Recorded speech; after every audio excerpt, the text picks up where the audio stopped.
लोक दर्शन के बारे में किसी ने क्वेश्चन किया था और बोला था कि थोड़ी सी बातें बता देना क्या लोक दर्शन क्या है। तो मैंने सोचा एक छोटा सा एक्सप्लेनेशन दे दूंगा। लोक दर्शन एक्चुअल में होता ये है कि जितने भी देवी देवता, भगवान, संत और जितने भी दुनिया के लोग अपने आए गए, फर्स्ट एडम से लेकर, तो इन सब का है ना एक एक लोक है, एक एक प्लानट है, एक एक मतलब उनको दिया हुआ है, एक दुनिया उनकी दी हुई है जिसमें अलग अलग किस्म के पेड़ पौधे, जानवर और हर किस्म के लोग रहते हैं उनके। जैसे अगर मैं कोई कृष्णा भगवान का बहुत बड़ा भक्त हूँ तो कृष्णा भगवान के बहुत सारे लोग हैं, एक नहीं है, बहुत सारे। तो जैसा जिस किस्म का मैं होऊंगा, जैसे मैंने कृष्णा भगवान को उनकी लीला से पसंद किया तो उनकी लीला वाले देश में चले जाऊँगा। जहाँ पे कृष्णा भगवान छोटे बच्चे जैसे मैंने रूप में पसंद किया तो मैं उस लोक में चले जाऊँगा और मैं वो दोनों तीनों ट्रैवल कर सकता हूँ। ऐसा है, मैं नहीं, जो कर सकता है वो करता है। और लोक दर्शन कैसे दिखता है? तो लोक दर्शन ऐसा दिखता है, फॉर एन एग्जांपल जैसे आप लंदन जानते हो, तो एक होता है जैसे आप लंदन को टीवी में देख रहे हो, ठीक है, तो आपको सेलेक्टेड चीज़ें दिखाई देगी जो ऑलरेडी रिकॉर्डेड है। सेम प्रोसेस में लोक दर्शन या एस्ट्रल प्रोजेक्शन में दिखता है। पूरी स्टोरी नहीं दिखने लगती कि आप सुबह उठ के बिस्तर से गए, टॉयलेट गए, दांत घस रहे, वैसा नहीं दिखता। कहाँ पे क्रिया हुई है, कहाँ पे दोष लगा है, तकलीफ कहाँ हुई, किसी ने कुछ किया है इनके नाम का, वो सारी चीज़ें दिखने लग जाती है जो एस्ट्रल वर्ल्ड से लेना देना है। ऐसा है। तो फॉर एन एग्जाम्पल जैसे आप लंदन को देख रहे हो टीवी के अंदर, तो आप छू नहीं सकते, एक्सपीरियंस नहीं कर सकते, सिर्फ देख सकते हो। वैसे लोग दिखाई देते हैं, एक स्क्रीन जैसा दिखाई देता है, खुली आँख से बंद आँख से आपके सामने पूरा एक विजन, एक थिएटर, ऐसा लगेगा आप थिएटर में बैठे और इतनी बड़ी स्क्रीन है उसमें सब दिखना शुरू हो जाएगा।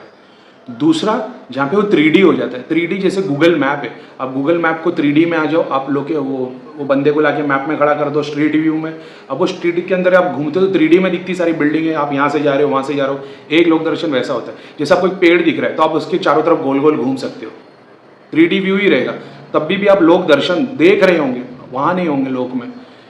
तो ये 3D व्यू हो जाता है, ये थोड़े टाइम के बाद मिलता है। उसके बाद जो तीसरा होता है वो ये होता है कि आपके जो एस्ट्रल बॉडी है ना, अब वो आत्मा बोलो या एस्ट्रल बॉडी बोलो, वो शरीर से निकल के वो लोकों में जाती है। अब ये सबसे पावरफुल होता है, ऐसा है। और इसके एक्सपीरियंस ऐसे होते हैं जैसे वहाँ पे अगर आप पहुँच गए तो वहाँ पे अगर जो भी टेम्परेचर होगा, भले से आप एसी में बैठे हो और अगर वहाँ धूप होगी तो आपको गर्म लगने लग जाएगा। अगर आप यहाँ गर्म में बैठे हो और शंकर भगवान के लोक में चले गए, पूरी बॉडी ठंडी बर्फ़ की तरह कांपने लग जाती है। खुशबू आती है वहाँ पे, जो भी गार्डन, खुशबू तो हमेशा आती है, गार्डन फूल की खुशबू, घास की खुशबू, फ्रेशनेस की खुशबू बहुत आती है।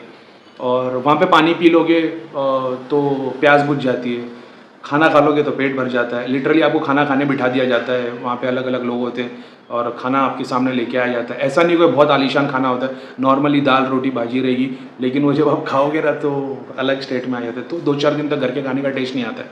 ऐसा है, ऐसा नहीं है कि वो खाने में बहुत लजीज लगता है, नहीं, लेकिन वो उसका स्वाद ही, उसके स्वाद में सादगी होती है और डिलीशियसनेस भी होता है, और 2-3 दिन तक घर के खाने का टेस्ट नहीं आता है। और बाकी खुशबू बॉडी से आती रहती है आपको। आप किसी लोग में चले आओगे, वहाँ के लोग में, जैसे मुस्लिम लोगों के पीर के लोग में चले गए, वहाँ पे आप लोगों को गले मिल रहे हो, बाद में आ जाओगे तो 3 दिन तक आपके बॉडी में से खुशबू आती रहती है। मीठा दिया जाता है और बड़े बड़े ज्ञानी लोग मिल जाते हैं। अब ये एक बात सुन लो, एक अच्छा एक्सपीरियंस, अच्छा किसी ने मेरे को पूछा तो मेरे को याद आ गया, अच्छा मैं बताता हूँ। हिंदू लोक में, हाँ, हिंदू लोग जैसे शंकर भगवान का लोक हो या हनुमान जी का लोक हो, इसमें मुस्लिम पीर भी मिल जाते कभी कभी। तो आप देख के शॉक हो जाओगे कि ये तो मुस्लिम पीर है, दाढ़ी टोपी पगड़ी लगा के, इनके साथ में 100-200 लोग और चल रहे हैं। ये वो लोग में बहुत बार मुस्लिम लोग किसी सूफी के लोक में हिंदू देवी देवता भी घूमते हुए नजर आएंगे, राक्षस बड़े बड़े सींग वाले, तलवार वाले, वो भी घूमते हुए नजर आएंगे।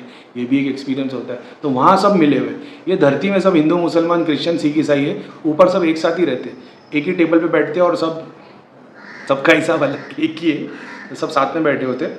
और जब आप वहाँ पहुँच जाओ, आपको ज्ञान की बातें बताई जाती है, आपको आशीर्वाद दिए जाते हैं, आपको गिफ्ट दिए जाते हैं। अब गिफ्ट में क्या होता है, वो क्या फिजिकल होते हैं? नहीं, वो गिफ्ट एस्ट्रल गिफ्ट होते हैं जो आँख खुलने के बाद दिखाई नहीं देते, लेकिन आपको याद मरने के बाद मिले, या कॉइन्स मिलते हैं ना, जैसे पैसे मिलते हैं, यानी आपको कोई चीज़ खरीदनी है, कोई ट्रेड करना है तो वो पैसे दिए जाते हैं, सूक्ष्म जगत के पैसे होते हैं, बहुत सारी चीज़ें होती है, लेकिन ज़्यादातर तो वहाँ के लोग आशीर्वाद के तौर पर दे देते हैं। तो आपको आशीर्वाद भी मिलता है, ज्ञान भी मिलता है, बहुत सारी बातें मिलती है। तो अब जितना एस्ट्रल मतलब ट्रैवल करोगे एस्ट्रल विजन में, तो आपको बहुत सारी नॉलेज मिलने लग जाती है। तो ये रही लोक दर्शन की। और हर देवता का लोक अलग है, सारे देवता एक दूसरे के लोक में घूमते हैं। तो बाकी तो और तो कुछ है नहीं, आपको एक्सपीरियंस है, आध्यात्मिकता में बढ़ाता है क्योंकि आपकी बिलीफ बढ़ जाती है। आप ये देखते हो कि हिंदू मुसलमान सारे पीर भगवान सब एक साथ घूम रहे, एक साथ बात कर रहे, और छोटे रूप देखते हो, बड़े रूप देखते हो, हनुमान जी और शनिदेव को छोटे से बच्चे के रूप में खेलता हुआ लड़ता हुआ देखते हो, तो बहुत सारी बातें होती है। तो इससे आपकी बिलीफ बढ़ने लग जाती है, ठीक है। अब मुसलमान बोलेंगे कि ये सारा चीज़ जिन दिखाता है, तो उसका तो क्वेश्चन का आंसर नहीं है अपने पास, वो कभी किसी और दिन लूँगा मैं, और जिस दिन लूँगा उस दिन तो फिर मेरे को लगता है बहुत सारे मुसलमान मेरे खिलाफ हो जाएंगे, लेकिन जो सच है वो सच है। बहुत सारी चीज़ें हैं ना इस्लाम में जो बिलीव नहीं करते, जैसे एडम एंड ईव की स्टोरी। ऐसा माना गया कि भगवान ने, अल्लाह ने आदम अलैहिस्सलाम, आदम को बनाया, हवा को बनाया, उनको बोला इस पेड़ का फल मत खाना, और उन्होंने खाया और भगवान ने उनको नीचे भेज दिया, ठीक है। और खुदा ने उस वक्त एडम एंड ईव को बोला था कि जाओ जन्नत में घूमो, ठीक है। अब जन्नत में जितना चाहे घूमो, लेकिन इस पेड़ के फल को हाथ नहीं लगाना, नहीं तो तुम जालिमों में से हो जाओगे, ठीक है।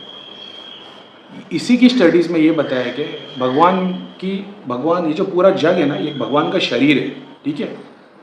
सर सबसे ऊपर वाला स्वर्ग है, पैर पाताल, ऐसा डिस्क्राइब किया गया है स्पिरिचुअलिटी में। अगर आप स्पिरिचुअल स्टडीज़ पढ़ोगे तो उसमें आता है। तो इसको स्वर्ग बताया गया ब्रेन को, ठीक है। अब अल्लाह ने बोल दिया कि जाओ जन्नत में चले आओ, तो यहाँ की बात हो रही है एडम और ईव, कीड़ा और पिंगला।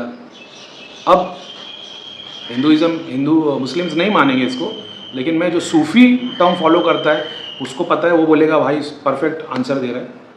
अब कौन से ट्री की बात हुई, फ्रूट को हाथ नहीं लगाना, कौन से फ्रूट का फल खा रहे हम लोग, वही पिट्यूटरी ग्लैंड जो बोलते हैं ना, पीनियल ग्लैंड के पीछे, वही तो है वो फल, वही तो होता है जो कुंडलिनी शक्ति आप जब यहाँ तक पहुँचती है और आपको इन्फिनिट नॉलेज मिलती है। वही नॉलेज के लिए तो मना किया था, वही नॉलेज के लिए तो सांप बोल रहा था उन लोगों को कि इस फल को चख लो तो तुमको नॉलेज मिल जाएगी। कौन सा सांप था वो? हाँ, तो एडम और ईव को किसने ललचाया? सांप ने। सांप क्या है? वो कुंडलिनी शक्ति। अब उन लोग ने फ्रूट चख लिया, फ्रूट चखने के बाद क्या हुआ? उनको ज्ञान मिल गया। ज्ञान मिला तो सबसे पहले आप बॉडी पे से कपड़े हट गए, आपके सामने से विजन खुल गया। जो चीज़ की आपके आगे भ्रम था वो भ्रम खुल गया, चीज़ें दिखने लग गई। क्या हुआ फिर? उनको नीचे भेज दिया गया। नीचे यानी कि यहाँ से पहुँचने के बाद आदमी नीचे ही जाता है और फिर वहाँ से उठ उठ के ऊपर आता है। तो भगवान ने क्या बोला? तुमको मेरी तरफ आना है। तो किस तरफ आना है? ऊपर की तरफ, यानी प्लानिट गोल है, तो यहाँ से ऊपर जाना है। तो यहाँ अगर दोपहर के 12 बजे तो यहाँ से ऊपर जाना है, तो प्लानिट गोल है ना यार। तो यही बातें तो बताई गई, मगर ये आंख बंद करके जो बिलीव करते, मैं भी एक टाइम पे यही करता था जब मैं बुक्स को फॉलो करता था, लॉजिक को फॉलो करता था, लेकिन स्पिरिचुअलिटी में बिलीव मुझे पता ही नहीं था उसके बारे में कि स्पिरिचुअलिटी होता क्या। फिर मैंने देखा कि यार ये जो बात हुई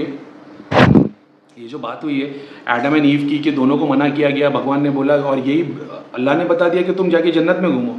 और हिंदू धर्म की किताब में बताया कि जो जन्नत जो है वो भगवान, ये शरीर का जो सबसे ऊपर वाला हिस्सा है, ब्रेन है, वो जन्नत है, वो खूबसूरती है। फिर अल्लाह बताता जन्नत में दूध और शहद की नदियाँ बह रही है, और फिर दूध और शहद को क्या बताया गया? मीठास और फिर फैट्स। और उसके बाद में फिर आप साइंटिफिकली और स्पिरिचुअलिटी में आओगे तो ब्रेन में जो केमिकल घूमते हैं वही सब निकलेगा। और फिर बाद में आत्मज्ञान हासिल हो गया, फिर उनको नीचे भेज दिया गया, वो अपनी लड़ाई हुई कि हमको ऊपर आना है। सेम चीज़